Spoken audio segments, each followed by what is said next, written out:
The new sanctions just voted by the United Nations against North Korea to curb its nuclear program are different than the old ones. They don't have loopholes, and they seriously could work. Now, when you're sanctioning North Korea foreign trade, what it really means is you're sanctioning their trade with China. North Korea exports $2.8 billion of products every year, and 2.4 of it goes to China. The other a little bit to Japan, and then small amounts to everybody else. And overwhelmingly, it's coal. Also some clothing, but mainly coal.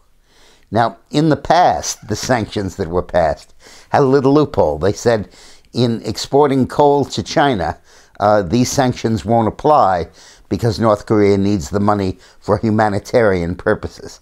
So that loophole was enough to drive a truck through, specifically a truck loaded with coal. The new sanctions have no exceptions, and they were supported by China and Russia, and presumably China will cooperate with them. The United States needs to be forceful in checking that out, including using satellite photography to monitor any shipments by truck or ship of coal to China from North Korea. If the sanctions are really closely monitored and strongly enforced, they can have a hell of an impact. North Korea's GDP is $12 billion, and here we're eliminating $3 billion of it, a quarter of it, and a huge portion of anything above the basic subsistence level. And defectors have indicated that exports from coal are the main ones that are providing the funding for the military and for the nuclear development. So this is one instance where the sanctions can be tremendously effective. Now, there was a signal that made me a little nauseous yesterday when Tillerman, Secretary of State, said that if there is a sustained cessation of testing of missiles by North Korea, the United States could regard that as evidence of good faith, suspend the sanctions, and begin negotiations. We've been down that road before.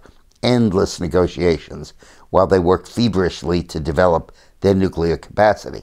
It was in just such a situation that North Korea got the bomb in the first place, after the Clinton administration was pursuing negotiations while they were working on developing nuclear capabilities. We can't blink on this one. A cessation of testing is not enough. There has to be an overt rollback and destruction of nuclear missiles, nuclear weapons, and missiles and their entire capability in that area. Our military options in North Korea are sharply limited because Seoul, the capital of South Korea, is literally on the border with North Korea. The Seoul suburbs literally go up to the demarcation line. And you wouldn't need bombers or missiles. You could just use heavy artillery to shoot nuclear or chemical warfare shells into Seoul and cause hundreds and hundreds of thousands of deaths. Just a cataclysm. And we probably would not be able to stop it. We probably can knock out their missiles and stuff, but not artillery guns burrowed into the hillside for decades. So the sanctions are really the best hope.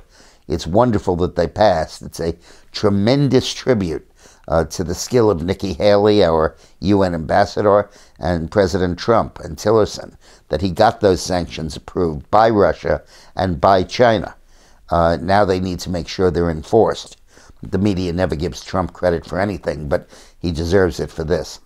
First time we've ever had real sanctions on North Korea.